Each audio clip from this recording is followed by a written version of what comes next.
Police मंथन 2025 के 2 दिवसीय कार्यक्रम में आज के इस मुख्यमंत्री उत्कृष्ट अलंकरण से संबंधित कार्यक्रम में मंच पर उपस्थित उत्तर प्रदेश पुलिस के महानिदेशक श्री राजीव कृष्ण जी, प्रमुख सचिव गृह श्री संजय प्रसाद जी, डायरेक्टर एसपीजी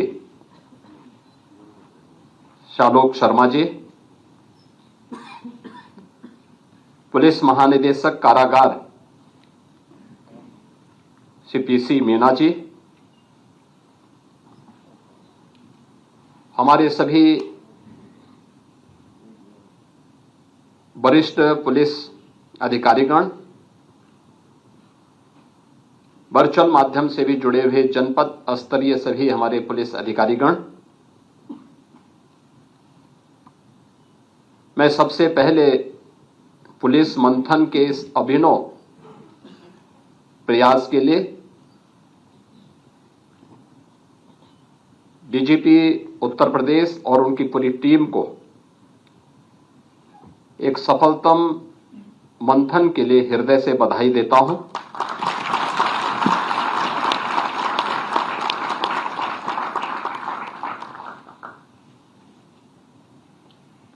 आदरणीय प्रधानमंत्री जी के स्मार्ट पुलिसिंग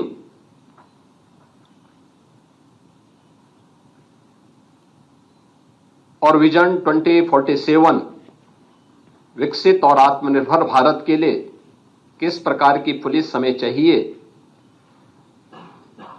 उस लक्ष्य की प्राप्ति के लिए पिछले 2 दिनों के अंदर जो रोड मैप यहां तैयार किया गया है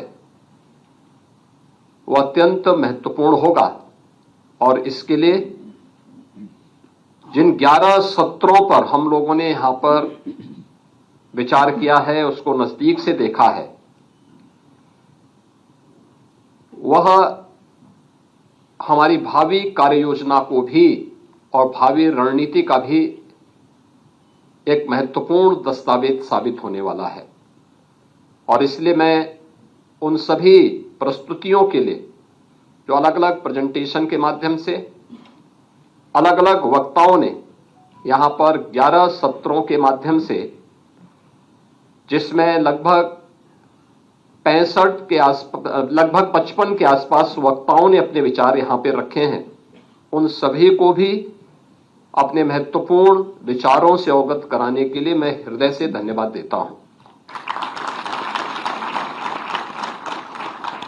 आज का यह अलंकरण समारोह भी उत्तर प्रदेश पुलिस और उससे जुड़ी हुई विभिन्न विंग्स के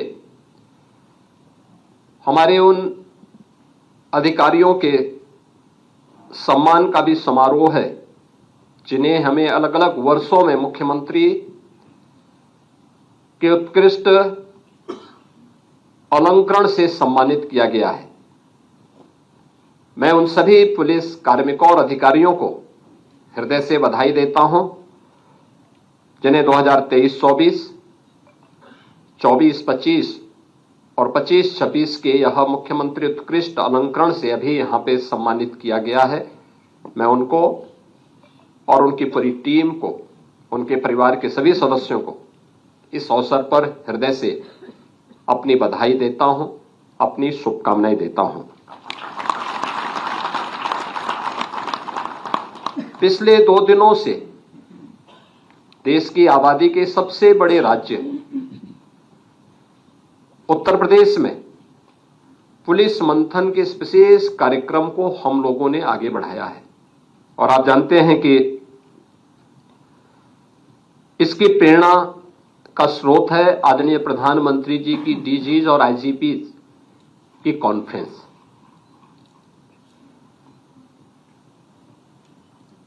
अलग अलग क्षेत्र में क्या नवाचार हो सकते हैं और वे नवाचार हमें कैसे समसामयिक चुनौतियों से जूझने और उसके अनुरूप अपनी रणनीति तैयार करने के लिए कैसे तैयार कर सकते हैं, उसी पर आधारित था यह पुलिस मंथन का कार्यक्रम।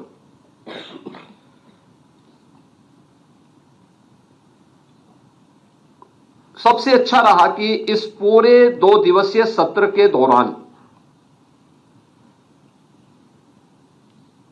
हर एक वक्ता ने और हर एक प्रेजेंटेशन में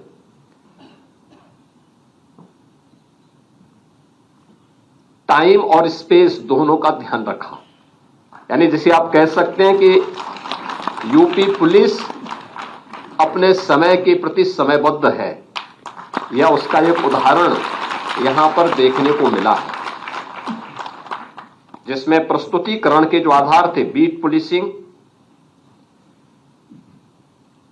यानी हमारा आधार क्या है, वहां से प्रारंभ हुआ और उसका एक सफलतम उदाहरण हमारे सामने 2020 में प्रारंभ हुआ मिशन शक्ति का कार्यक्रम है, जिसके रिजल्ट भी वहीं पे प्रस्तुत किए गए थे कि हमने 5th एडिशन में क्या सफलताएं प्राप्त की। इसके उपरांत महिला और बाल सुरक्षा से संबंधित जो अपराध हैं, मानव तस्करी से जुड़े हुए जो चुनौतियां हैं हम सबके सामने, इससे संबंधित एक यहां पे सत्र हुआ था। तीसरा जो सत्र हुआ था वो थाना प्रबंधन और उन्नयन से संबंधित था। इसलिए कुछ समय से हम लोगों ने क्या किया और आगे क्या हमें करना चाहिए, क्योंकि एक समय रहा होगा जब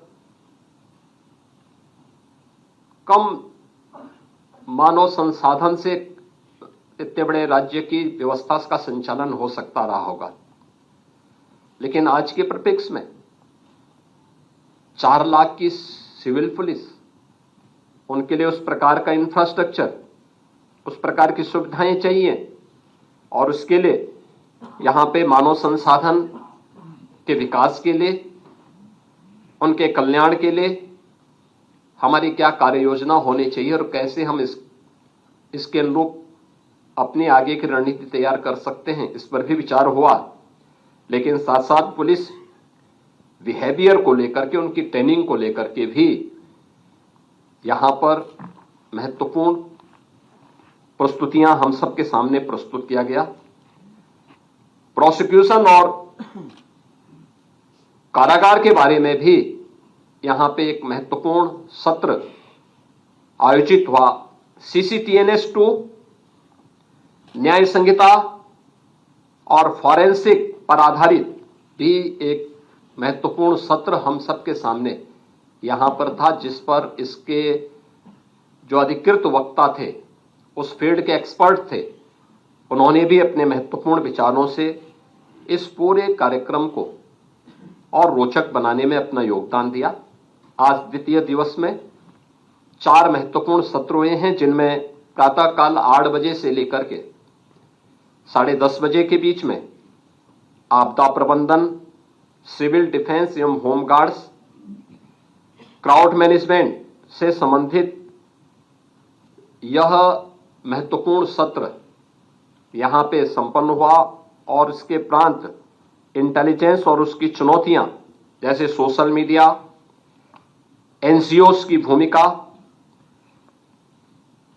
नेपाल की सीमा, उत्तर प्रदेश राज्य की हमारी जो सीमा है उसकी खुली सीमा, आतंकवाद निरोधन, मादक द्रव्य, गौ तस्करी और संगठित अपराध पर केंद्रित ये 4 महत्वपूर्ण सत्र आज यहां पे संपन्न हुए हैं।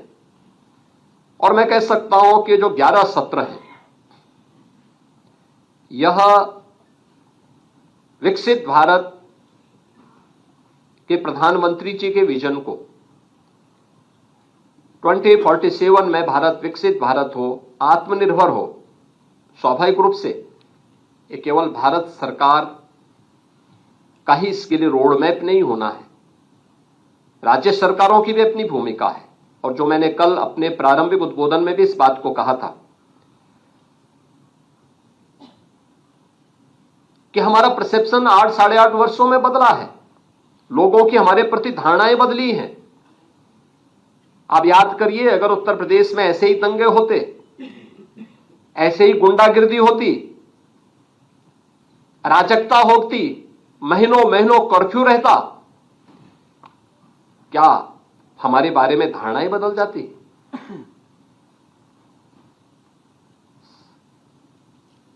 हमने उस धारणा को बदलने के लिए प्रयास किए, आउट ऑफ बॉक्स सोचा, कानून के दायरे में रह करके कानून के दायरे का हर एक व्यक्ति को एहसास कराया।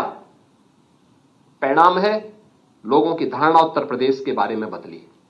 हर व्यक्ति किसी भी फील्ड का हो, आज उस बात को मानता है कि हां, उत्तर प्रदेश में परिवर्तन हुआ है। अगर सुरक्षा नहीं होती तो हमारा इंफ्रास्ट्रक्चर इतना मजबूत नहीं होता। देश के अंदर एक्सप्रेसवे, आज मैं दावे के साथ कह सकता हूं कि उत्तर प्रदेश देश के अंदर 55% एक्सप्रेसवे उत्तर प्रदेश के अंदर है। उत्तर प्रदेश के अंदर, और पिछले 9 वर्षों के अंदर ये सभी एक्सप्रेसवे तैयार किए गए हैं।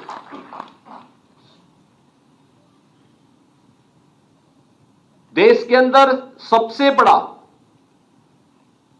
एयर कनेक्टिविटी का नेटवर्क भी यूपी के पास है, और अभी उत्तर प्रदेश देश का सबसे बड़ा एयरपोर्ट का शुभारंभ करने जा रहा है। इसी अगले महीने ही यह शुभारंभ हो जाएगा। देश का सबसे बड़ा रेल नेटवर्क भी यूपी के पास है, 16,000 किलोमीटर का रेल नेटवर्क। सबसे ज्यादा शहरों में मेट्रो का संचालन, पब्लिक ट्रांसपोर्ट की सुविधा उत्तर प्रदेश के अंदर है। देश के अंदर पहली रैपिड रेल और देश का पहला वाटरवे ये यूपी के अंदर आज संचालित हो रहा है। ये प्रयास करने से आगे बढ़ा है, लेकिन उसकी नींव है आज हर व्यक्ति यहां आता है, हर व्यक्ति निवेश करने को तैयार है। इसलिए क्योंकि उसको लगता है कि सुरक्षा है, उसको लगता है कानून का राज है, कोई चीटिंग नहीं होगी, किसी भी स्तर पर धोखा नहीं होगा, सुरक्षा का एहसास होता है। और उसके लिए जब उस प्रकार का वातावरण बनाया गया तो वह व्यक्ति इसके लिए तैयार हो पाया, और इसीलिए आज यहां निवेश भी है तो उसके अनुरूप हमने एम्प्लॉयमेंट भी दिया है। आप देखिए कितना पारदर्शी तरीके से हमने किसी का चेहरा नहीं देखा, किसी की जाति नहीं देखी, किसी का मत और मजहब नहीं देखा। अगर योग्य है ये उसका अधिकार है।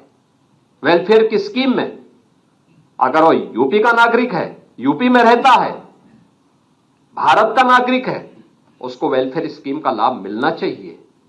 लेकिन जहां पर किसी ने कानून को ठेंगा दिखाने का प्रयास किया तो कानून ने उसको उसी प्रकार से उसकी गिरेबान को पकड़ने का काम भी किया है, और यह उत्तर प्रदेश ने करके दिखाया है। आज जिसका उदाहरण देश के अंदर अलग अलग राज्यों में भी लोग उदाहरण के रूप में प्रस्तुत करने का प्रयास कर रहे हैं।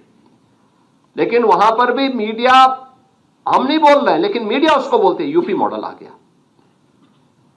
ये प्रयास करने से होता है, आउट ऑफ बॉक्स जब हम कार्य करने का प्रयास करते हैं तब इस प्रकार की चीजें सामने आती हैं।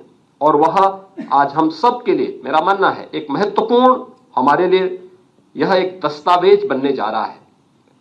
याद करिए, इसी उत्तर प्रदेश में आदरणीय प्रधानमंत्री जी ने डीजीपी और आईजीपी कॉन्फ्रेंस में इस बात को कहा था, स्मार्ट पुलिसिंग का एक विजन देश को दिया था। और उस समय उन्होंने कहा था कि स्मार्ट पुलिसिंग के सूत्र भी उन्होंने उस समय बताए थे। और मुझे लगता है हर पुलिस अधिकारी, हर पुलिस कार्मिक को उसको अपने जीवन का मंत्र बनाना चाहिए। उन्होंने कहा था कि स्मार्ट पुलिसिंग का मतलब क्या है? Strict and sensitive, modern and mobile, alert and accountable, reliable and responsive, techno savvy and trained. यह सूत्र हमें कानून प्रवर्तन के भविष्य के लिए निरंतर और स्पष्ट मार्गदर्शन भी यह हम सब का करता है। यानी भविष्य की चुनौतियों के प्रति हम सबको सदैव तैयार रखता है। इस दृष्टि से हमें इन सभी बातों को अपने जीवन का हिस्सा बनाना पड़ेगा। थाना प्रबंधन से जुड़ा हुआ सत्र, जिसके बारे में मैंने पहले भी कहा, वास्तव में हमारी नींव है। हमारा व्यवहार कॉमन मैन के प्रति क्या है, ये केवल हमारी संवेदनशीलता को ही प्रदर्शित नहीं करता, हमारे लिए ह्यूमन इंटेलिजेंस का भी वह एक माध्यम बनता है। मैं आपको बताऊं, मेरे पास जितनी भी सूचनाएं आती हैं, ज्यादातर मैं ह्यूमन इंटेलिजेंस के माध्यम से मुझे जमीनी हकीकतों की जानकारी मिल पाती है, क्योंकि मैं इसीलिए जनता दर्शन कार्यक्रम में नियमित रूप से जाता हूं। एप्लीकेशन उसकी वो शिकायत नहीं करता, और मुझे इस चीज पे अचानक मुझे अच्छा नहीं लगता जब कोई किसी एक दूसरे की शिकायत करता है,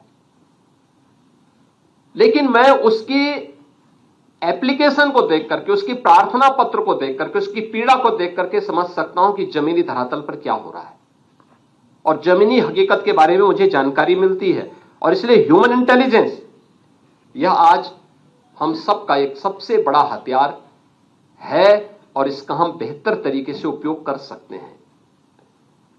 इसके लिए हमें संवाद बनाना पड़ेगा।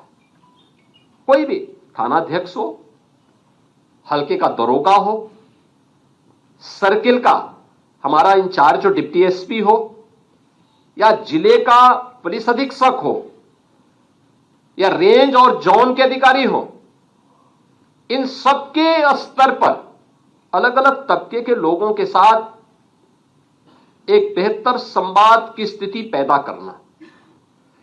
अक्सर होता क्या है, पर्व और त्योहार के दौरान हम पीस कमेटी की बैठक बुलाते हैं, शेष अन्य अवसरों पर हम इन सभी बातों को विस्मृत सा कर देते हैं, भूल से जाते हैं।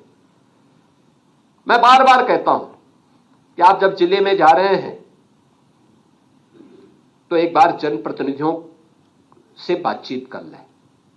महीने में एक बार आप उनके साथ बैठ जाएंगे। मैं मानता हूं जनप्रतिनिधि इस लोकतांत्रिक व्यवस्था की एक महत्वपूर्ण कड़ी है, हम उसको नजरअंदाज नहीं कर सकते। लेकिन अगर हम वास्तविक स्थिति के बारे में उसे अवगत कराएंगे तो कोई भी जनप्रतिनिधि गलत कार्य के लिए नहीं बोलता, लेकिन हमें अवगत कराना पड़ेगा, बताना पड़ेगा। हम संवाद नहीं करेंगे, हम उनके साथ चर्चा नहीं करेंगे, सही तथ्यों से अवगत नहीं कराएंगे, तो स्वाभाविक रूप से उसके सामने जो पीड़ित आ रहा है वह पीड़ित ही अपनी बात को जब बोलता है तो लोग ये मानते हैं कि यही सच है। और इसीलिए हमें जनप्रतिनिधियों के बीच संवाद बनाना पड़ेगा, उनके फोन कॉल को रिसीव करना पड़ेगा, हमें समाज से जुड़े हुए इंटेलेक्चुअल के साथ भी संवाद बनाना पड़ेगा, अलग अलग पृष्ठभूमि से जुड़े हुए लोगों के साथ भी, अलग अलग धर्माचार्यों के साथ, उद्यमियों के साथ, व्यापारियों के साथ एक बेहतर समन्वय हो। रूटीन का कार्य मत बनाइए, कुछ आप उनके बीच जाइए, कभी वे आपके पास आए, बैठ करके चर्चा हो, एक औपचारिक चर्चा, अनौपचारिक रूप से एक संवाद, डायलॉग, बहुत सारी चीजें आपको जमीनी धरातल की प्राप्त होंगी।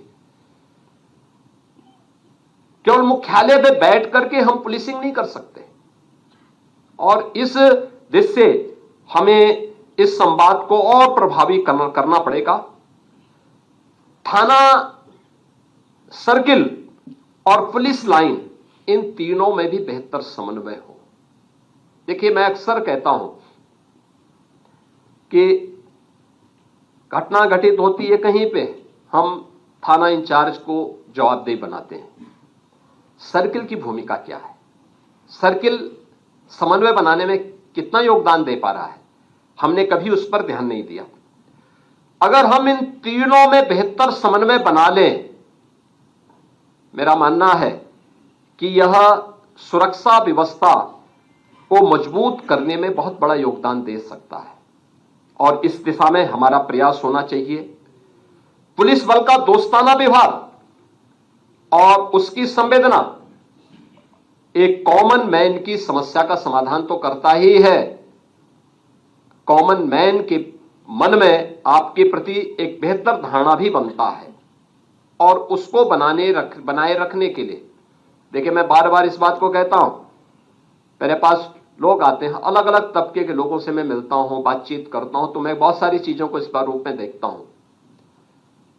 किसी अच्छे पुलिस अधिकारी का ट्रांसफर होता है या प्रमोशन होता है, उसके बाद जाता है, या टेन्योर, हमने प्रयास किया है कि पॉलिटिकल इंटरफेरेंस न्यूनतम रहे। लोकतांत्रिक व्यवस्था में एक चुनौतीपूर्ण कार्य है और न्यूनतम है।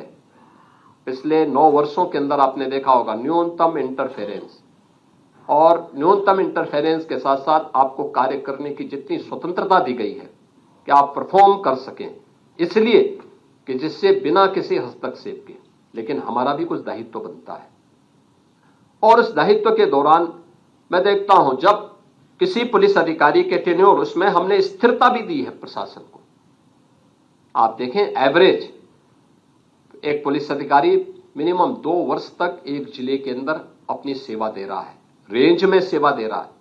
कभी नहीं हुआ, मैं पिछले आंकड़े निकालता हूं, 3 महीने, 4 महीने, 1 महीने, कुछ ही दिनों के अंदर फिर वहां से ट्रांसफर हो जाता था।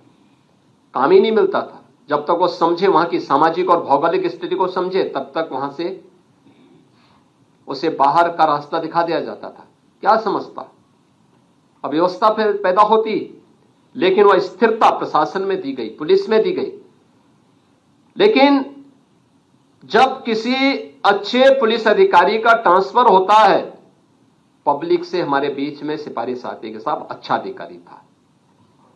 लेकिन जब कोई गलत व्यक्ति वहां से हटाया जाता है, पब्लिक हमें धन्यवाद देने के लिए आती है कि साहब आपने हमारी इस बला को टाल दिया, इसने हमें जीना हराम कर दिया था, बहुत बेकार आदमी था, महाभ्रष्ट था। यानी ये भी चीजें हमें सुनने को मिलती है। दोनों स्थितियों को पेश करते हैं। अच्छा अधिकारी को हम बेशुदा मुझसे कहते हैं अच्छा अधिकारी है, इसलिए दूसरी जगह भी तो अच्छे लोगों को काम करना चाहिए। और एक व्यक्ति ने अच्छी न्यूज डाल दी है तो कुछ समय तक ये चलेगी, हम इसको मॉनिटर कर रहे हैं। अन्य जगहों पर भी अच्छा का लाभ मिलना चाहिए, और वह अच्छे का लाभ देने की दिशा में हम सबको प्रयास करना चाहिए कि हम अपने आचरण से, अपने व्यवहार से उसको और सुदृढ़ करें। 3 नए कानून लागू हुए हैं, हमने गत वर्ष जुलाई में लागू किए हैं। और याद रखना, ये तीनों जो नए कानून हैं, इनकी अवधारणा न्याय पर आधारित है, जिसमें भारतीय न्याय संहिता 2023, भारतीय नागरिक संहिता 2023 और भारतीय साक्ष्य संहिता 2023, इसके बारे में अधिक से अधिक जागरूकता पैदा करना। हर पुलिस कार्मिक के साथ साथ इसके बारे में हमें अलग अलग तबके के साथ में बैठक करके इस इंटरेक्शन को बढ़ाना, और इसके बारे में हमें अपने आप को अपडेट करना होगा। और मेरा मानना है कि दक्ष, न्यायप्रिय, पारदर्शी, जवाबदेह और निष्ठा के साथ जनसेवा के प्रति संवेदनशील जो पुलिस बल है, यही अंततः कानून का राज स्थापित करने में महत्वपूर्ण भूमिका का निर्वहन करेगा, और जो हम सबके जीवन का संकल्प है। ये कानून का राज ही है जो देश के अंदर सबसे बड़ी आबादी के राज्य के मन में, आधी आबादी के मन में, जो सबसे असुरक्षित अपने आप को महसूस करती थी, उन सबके मन में एक नया विश्वास पैदा कर रही है।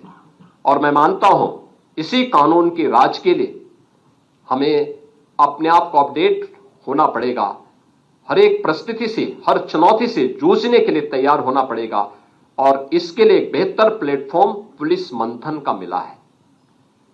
पुलिस मंथन के इस अवसर पर बहुत सारे प्रस्ताव हमारे सामने आए। हम पुलिस के इंफ्रास्ट्रक्चर को बढ़ा रहे हैं। हमने वह समय भी देखा है जब जर्जर, खपरेल और एस्बेस्टस बैरक के नीचे, टूटे हुए बैरक के नीचे हमारे जवानों को रहने के लिए मजबूर होना पड़ता था। और आज आप देखते होंगे कि जनपद के अंदर हाई राइज बिल्डिंग, बहुत सारे जनपदों में सबसे high rise building police barrack की होगी। एक परिवर्तन है। और हर जनपद में, किसी एक जनपद में नहीं, हर जनपद में। हम लोग जब आए थे 10 जनपद ऐसे थे जहां पे वर्षों से 2-2, 3-3 दशक से पुलिस लाइन नहीं बन पाई थी। हम लोगों ने वह पैसा भी गृह विभाग को उपलब्ध करवाया है। पैसा उन जनपदों को जाए, वहां पर ये चीजें स्थापित होनी चाहिए। पीएससी की जिन कंपनियों को समाप्त किया गया था उनका पुनर्गठन किया गया। पीएससी की महिला बाहिनियों का गठन किया गया। महिला कार्मिकों की संख्या इसमें बढ़े। आज वह 13% से बढ़कर के 36% से ऊपर महिला कार्मिक हमारी व्यवस्था के अंग बने हुए हैं। लगातार उस पर कार्य हो रहा है और आज एक सुरक्षा का बेहतर माहौल दिया है। बहुत सारे नवाचार इस दौरान हुए हैं। प्रदेश सरकार ने जिन चीजों को यहां पर लागू करने का काम किया है, और मुझे लगता है कि साइबर मुख्यालय के बारे में जो हमारी आगे की प्रक्रिया का हिस्सा है, हमें तत्काल इस पर अपनी कार्रवाई को आगे बढ़ाना चाहिए। हर पुलिस कमिश्नरेट का अपना एक अच्छा भवन हो, उसके मानकीकरण की दिशा में अविलंब निर्णय लेते हुए इस कार्य को आगे बढ़ाना पड़ेगा। मॉडल थाने शहरी क्षेत्र में, ग्रामीण क्षेत्र में किस प्रकार के होने चाहिए, हमें उसके बारे में अपने आप को तैयार करना चाहिए। प्रदेश के अंदर हमें अन्य कार्यों के साथ ही मिशन शक्ति से जुड़ी हुई जो महिला बीट अधिकारी हैं, उनके लिए भी हमारा प्रयास होना चाहिए कि यक्स ऐप के साथ तो सब जुड़ेंगे ही, हर कार्य को वे अपडेट करेंगे, लेकिन स्कूटी उन्हें उपलब्ध हो और इस कार्यक्रम को हम तेजी के साथ आगे बढ़ा सकें, यह आज की आवश्यकता है।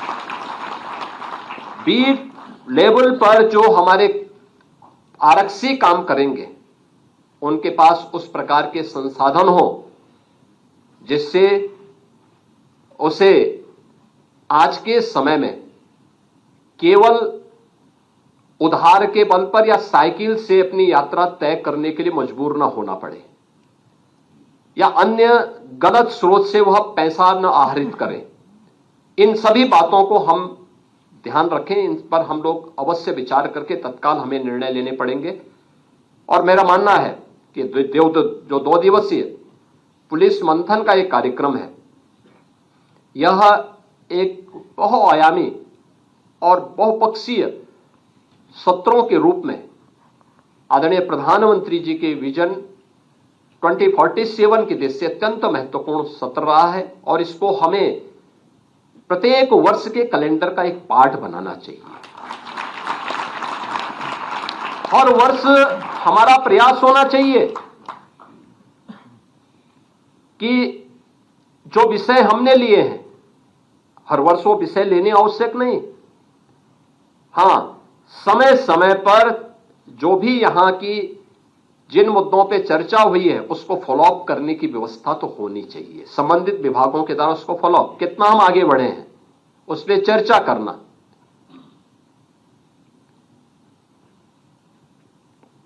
पुलिस महानिदेशक के स्तर पर निरंतर उसकी प्रोग्रेस रिपोर्ट से अवगत कराते रहना और किसी स्तर पर कोई बैरियर है तो उस बैरियर को हटाने की तैयारी करना ससमय, जिससे हम समय रहते हुए जो चीजों पे चर्चा हुई है वह केवल आज यहां पर सामान्य आचार ही नहीं, बल्कि केवल विचार के स्तर पर नहीं, बल्कि उसको व्यवहारिक स्तर पर भी हम जमीनी धरातल पर उतार सकें, उसको फॉलोअप करने की व्यवस्था भी हमारी होनी चाहिए। और प्रयास होना चाहिए कि दिसंबर के अंतिम सप्ताह में ऐसे ही शनिवार रविवार के दिन 2 दिन का समय लेकर के अगर हम इस पुलिस मंथन के कार्यक्रम को अलग विषय के साथ साथ और अलग अलग सक्सेस स्टोरी को भी उसके साथ समाहित करें।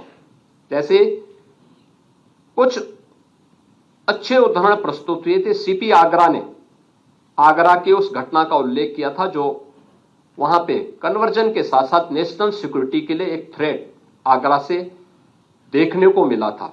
ये उदाहरण आंखों को खोलने वाला है, एक जगह का नहीं, अनेक जगहों पर इस प्रकार की चीजें मिलेंगी और केवल कन्वर्जन से जुड़ा हुआ मामला नहीं है। और राष्ट्रीय सुरक्षा के सामने पैदा की जाने वाली आने वाली चुनौतियां हैं और इन सभी पर आने वाले समय में हमें अपने आप को तैयार करना होगा। और पहले से ये प्रेजेंटेशन, जो मैंने पहले भी कहा कि टाइम एंड स्पेस का पूरा ध्यान रखा गया। यानी अक्सर होता है कि कोई व्यक्ति महाकाल का शिकार क्यों होता है, क्योंकि वह काल का ध्यान नहीं देता है।